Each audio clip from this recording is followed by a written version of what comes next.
Hello everyone, today we are starting the practice set 6.1 of the chapter fractions. So first question is compare the following fractions. अब यहाँ पर हमें दिए हुए हैं अनलाइक फ्रैक्शन, हमें उन्हें लाइक फ्रैक्शन में कन्वर्ट करना है. सो ये जो फर्स्ट क्वेश्चन है आपका वो अनलाइक फ्रैक्शन है और यहाँ पर जो लाइक फ्रैक्शन है मतलब जिसके डिनोमिनेटर सेम होते हैं वो ये है. क्वेश्चन 3 का जो फर्स्ट है आपका क्वेश्चन वो लाइक फ्रैक्शन का एग्जाम्पल है. So the first year is 8/3 and 5/2. सो इसका सॉल्यूशन इस तरीके से आएगा. Let's make the denominators of both fractions equal. Now the LCM of 3 and 2 is 6. Okay, तो हम यहाँ पर 6 लिख देंगे. The LCM of 3 and 2 is 6. अब यहाँ पर हम सॉल्व करेंगे. 8/3 को हमें कन्वर्ट करना है. सो 3 जो यहाँ पर डिनोमिनेटर है हमें उसे 6 बनाना है. तो हम यहाँ पर 8 × 2 देन 3 × 2. सो यहाँ पर आपका कन्वर्जन हो गया 8 2 = 16 एंड 3 2 = 6. ओके, ये 8/3 आपका कन्वर्ट हो गया. अब हमें करना है 5/2 को कन्वर्ट. सो 5/2. अब हम 5 × 3 अपॉन 2 × 3 कर देंगे. सो यहाँ पर आ गया 5 3 = 15 एंड 2 3 = 6. सो यहाँ पर आपका जो अनलाइक फ्रैक्शन था वो लाइक फ्रैक्शन हो चुका है. सो यहाँ पर जो 16/6 है 16/6 इज़ ग्रेटर देन 15/6. देयरफॉर आपका जो आंसर आएगा वो इस तरीके से आएगा. 8/3 इज़ ग्रेटर देन 5/2. सो ये हो गया आपका first. Now second 4/9 and 3/7. Let's make the denominators of both fractions equal. Okay, the LCM of 9 and 7 is 63. Now अब हम इन्हें कन्वर्ट करेंगे. 4/9 इज इक्वल्स टू, अब 9 के टेबल में 7 पर आता है 63. सो 4 × 7 अपॉन 9 × 7. So 4 7 = 28 and 9 7 = 63. सो 4/9 को हमने कन्वर्ट कर लिया. अब 3/7 3/7 इज इक्वल्स टू, अब यहाँ पर हम पूरे फ्रैक्शन को 9 से मल्टीप्लाई करेंगे. 3 × 9 7 × 9. So 9 3 = 27 and 9 7 = 63. Therefore 28/63 is greater than 27/63. So यहाँ पर आपका आंसर आ जाएगा 4/9 is greater than 3/7.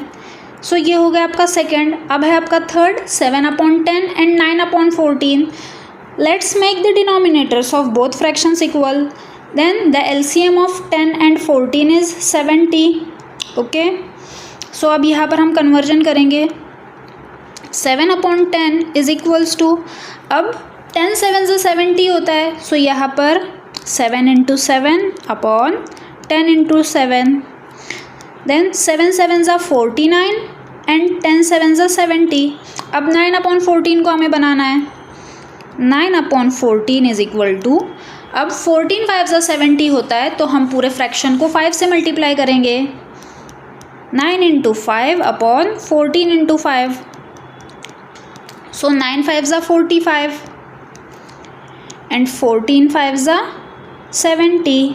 Therefore 49/70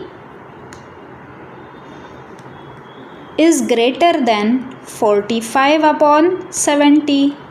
answer आपका आ जाएगा 7/10 इज ग्रेटर देन 9/14. ओके, ये हो गया आपका first question. Now the second question, right the following fractions in ascending and descending order. यहाँ पर भी आपको अनलाइक फ्रैक्शन दिए हुए हैं, उन्हें हमें लाइक फ्रैक्शन में कन्वर्ट करना है और फिर उसे असेंडिंग और डिसेंडिंग ऑर्डर में लिखना है. सो 11/8 2/4 एंड 7/2 आपका क्वेश्चन है. ऑल सॉल्यूशन इस तरीके से आएगा. All the above fractions are unlike fraction. The LCM of denominators 2 4 and 8 is 8. Okay, अब यहाँ पर 11/8 है सो 11/8 को हम वैसे ही लिखेंगे 11/8। अब 2/4 को हम कन्वर्ट करेंगे। सो 4 2 ज़ा 8, तो हम पूरे फ्रैक्शन को 2 से मल्टीप्लाई कर लेंगे। 2 × 2/4 × 2। सो यहाँ पर कन्वर्जन हो गया 2 2 ज़ा 4 एंड 4 2 ज़ा 8। देन 7/2। सो 2 4 ज़ा 8, तो पूरे फ्रैक्शन को हम 4 से मल्टीप्लाई कर लेंगे। 7 × 4/2 × 4। सो 7 4 ज़ा 28 एंड 2 4 ज़ा 8। सो यहाँ पर हम जिसको हमने कन्वर्ट किए सबसे पहले हम उसको असेंडिंग ऑर्डर और डिसेंडिंग ऑर्डर में लगाएंगे। So ascending order,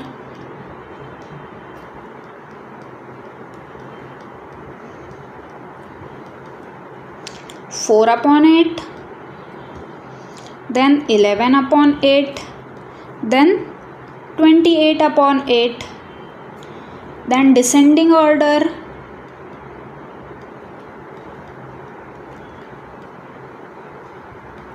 28/8, 11/8 and 4/8। अब जो हमारा रियल फ्रैक्शन है उसको हम आंसर में लिख देंगे। असेंडिंग ऑर्डर के लिए जो हमारा सबसे पहले वो है 4/8। सो 4/8 के लिए हम लिखेंगे 2/4, 2/4। देन 11/8। सो 11/8 के लिए हमारा 11/8, तो हम यहाँ पर 11/8 लिख देंगे। अब 28/8 के लिए हमारा 7/2, तो हम यहाँ पर 7/2 लिख देंगे। अब डिसेंडिंग ऑर्डर के लिए हम इसका उल्टा कर देंगे। सो यहाँ पर आ जाएगा 7/2, देन 11/8, देन 2/4। सो ये हो गया हमारा फर्स्ट। अब 16/9 है, 5/3 एंड 7/4। तो इसका सॉल्यूशन कुछ इस तरीके से आएगा। All the above fractions are unlike fraction, so the LCM of denominators 9, 3 and 4 is 36। So यहाँ पर हम कन्वर्जन कर लेते हैं। देन 9 4 ज़ा 36, तो हम पूरे फ्रैक्शन को 4 से मल्टीप्लाई कर लेंगे। 16 × 4 अपॉन 9 × 4। सो 16 4 ज़ा 64 एंड 9 4 ज़ा 36। सो यहाँ पर 16/9 का कन्वर्जन हो गया। देन 5/3।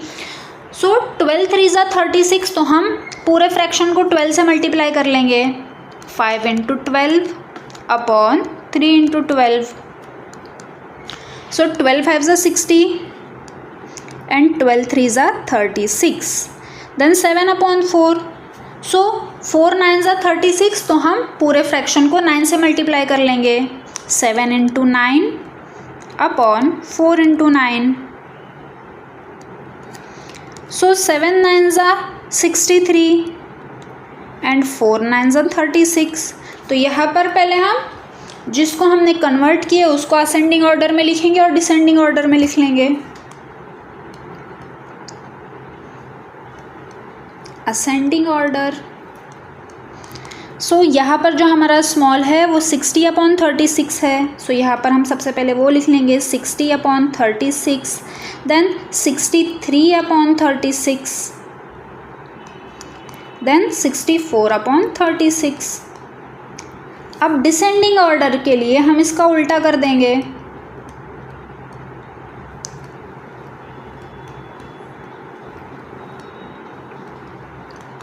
64/36, then 63/36, then 60/36। अब आंसर में जो हमारा एक्चुअल फ्रैक्शन है हम उसे लिख लेंगे। 60/36 के लिए हमारा 5/3 है, सो हम यहाँ पर 5/3 लिख लेंगे। अब जो 63/36 है उसके लिए 7/4 है, सो 7/4। देन 64/36 के लिए 16/9, तो हम यहाँ पर 16/9 लिख लेंगे। अब डिसेंडिंग ऑर्डर में इसका उल्टा, सो 16/9, देन 7/4, देन 5/3। सो ये हो गया हमारा second question. Now the third question solve. तो यहाँ पर हमें कुछ दिए हुए लाइक फ्रैक्शन और कुछ दिए हुए अनलाइक फ्रैक्शन, सो हम अनलाइक फ्रैक्शन को लाइक फ्रैक्शन में कन्वर्ट करके सॉल्व करेंगे। सो फर्स्ट है आपका 7/10 प्लस 3/10। सो इसका सॉल्यूशन इस तरीके से आएगा। सो यहाँ पर हम लिख लेते हैं 7/10 प्लस 3/10। सो ईजीली इस तरीके से आ जाएगा 7 + 3/10, then 7 + 3 is 10/10 which is equals to 1। So answer आपका आ गया 1।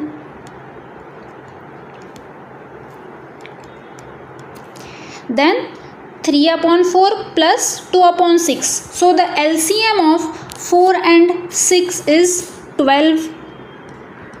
Make denominator of both fractions 12. Okay, सो हम यहाँ पर पहले अनलाइक फ्रैक्शन को लाइक फ्रैक्शन में कन्वर्ट कर देंगे। सो 3/4 इज इक्वल्स टू, देन 4 3 = 12, तो हम पूरे फ्रैक्शन को 3 से मल्टीप्लाई कर लेंगे। 3 × 3/4 × 3, सो यहाँ पर आ जाएगा 3 3 = 9 एंड 4 3 = 12। अब 2/6 है, सो 2/6, सो 6 2 = 12, तो हम पूरे फ्रैक्शन को 2 से मल्टीप्लाई कर लेंगे। 2 × 2, देन 6 × 2, सो यहाँ पर आ जाएगा 2 2 = 4, देन 6 2 = 12। ओके, सो यहाँ पर हम इसको प्लस कर लेंगे। 9/12 प्लस 4/12। ओके, सो इसके लिए इस तरीके से आएगा 9 + 4/12 इज इक्वल्स टू 9 + 4 इज 13, सो 13/12। इसका आंसर आ जाएगा 13/12। सो हम यहाँ पर आंसर लिख लेंगे, आंसर 13/12। ये हो गया आपका second. Now the third, 1/3 plus 7/5. So the LCM of 3 and 5 is 15. Okay, so make denominator of both fractions 15. So यहाँ पर हम पहले जो अनलाइक फ्रैक्शन है उनको हम लाइक फ्रैक्शन में कन्वर्ट कर लेंगे।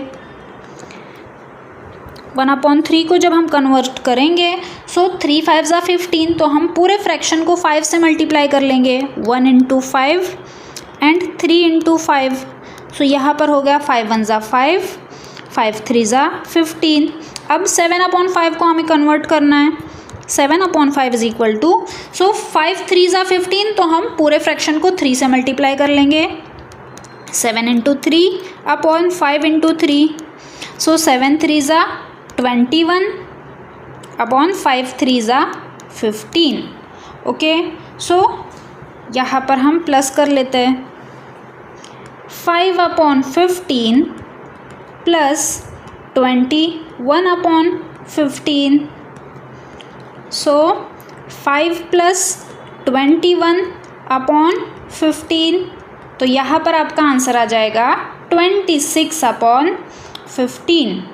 सो answer 26/15। Then the fourth, 3/10 plus 4/5. So the LCM of 10 and 5 is 10. Make the denominator of second fraction. अब जो फर्स्ट फ्रैक्शन है आपका, उसका तो डिनोमिनेटर 10 है, सो यहाँ पर हम सेंटेंस लिखेंगे make the denominator of second fraction 10। सो यहाँ पर आ जाएगा, हम 4/5 को कन्वर्ट कर लेते हैं। सो 5 2 = 10, तो हम पूरे फ्रैक्शन को 2 से मल्टीप्लाई कर लेंगे। 4/5 इज इक्वल्स टू 4 × 2/5 × 2, सो यहाँ पर आ जाएगा 4 2 = 8 एंड 5 2 = 10, सो यहाँ पर हम प्लस कर लेंगे। 3/10 plus 8/10, so equals to 3 + 8/10, so 3 + 8 is 11, so 11/10, तो आपका आंसर आ जाएगा 11/10। Now the fifth, 5/3 minus 2/3, so यहाँ पर आपको लाइक फ्रैक्शन दिए हुए हैं, तो जस्ट हम यहाँ पर लिखेंगे 5/3 minus 2/3 is equals to 5 minus 2 upon 3, which is 5 minus 2 3, so 3 upon 3, so 3 upon 3 is equals to 1, so ये हो गया आपका fifth. Now the sixth, 3 upon 5 minus 3 upon 7, so the LCM of 5 and 7 is 35, so make denominators of both fractions 35. सो यहाँ पर जो unlike fraction है हम उन्हें लाइक फ्रैक्शन में कन्वर्ट कर लेंगे. 3 upon 5, सो 5 7 ज़ा 35, तो हम पूरे फ्रैक्शन को 7 से मल्टीप्लाई कर लेंगे. 3 into 7 upon 5 into 7, so 7 3 ज़ा 21 and 7 5 ज़ा 35. नाउ द 3 upon 7, सो पूरे फ्रैक्शन को हम यहाँ पर 5 से मल्टीप्लाई कर लेंगे. 3 into 5 upon 7 into 5, so 5 3 ज़ा 15 and 7 5 ज़ा 35. सो यहाँ पर हम सॉल्व कर लेंगे. 21 upon 35 माइनस 15 upon 35, सो 21 माइनस 15 upon 35. सो यहाँ पर आपका आंसर आ जाएगा 6 upon 35. Answer 6 upon 35. नाउ यहाँ पर आपका थर्ड क्वेश्चन हो गया. आप now the fourth question, a house is built on 2 upon 5 part of a plot and a garden is made on the remaining part. What part of the plot is made for the garden. अब जो यहाँ पर आपको part दिया हुआ है जिसके ऊपर हाउस बिल्ड किया गया है वो 2 upon 5 पार्ट है. सो आपके लिए आपको ये देखना है कि गार्डन के लिए कितना बच गया है प्लॉट. सो यहाँ पर आंसर आ जाएगा. सो गिवन है यहाँ पर part of a plot use for the house 2 upon 5. Okay, so the total part है आपका यहाँ पे वो आ जाएगा 5 upon 5. वाई 5 upon 5 में से आपका लिया हुआ है 2 upon 5. So part of a plot use for the garden. So यहाँ पर टोटल प्लॉट जो है आपका 5 upon 5 है, सो हम यहाँ पर लिख लेंगे 5 upon 5. Then part of a plot use for the garden. अब गार्डन के लिए जो पार्ट यूज़ किया गया है वो है आपका 2 upon 5, सो हम यहाँ पर 2 upon 5 लिख लेंगे. देन अब हमें करना है इसे minus, so 5 minus 2 upon 5 which is 3 upon 5. So 3 upon 5 part of the plot is made for the garden. यहाँ पर आपकी एक्सरसाइज ख़त्म होती है. Thank you. Like, share and subscribe to my channel.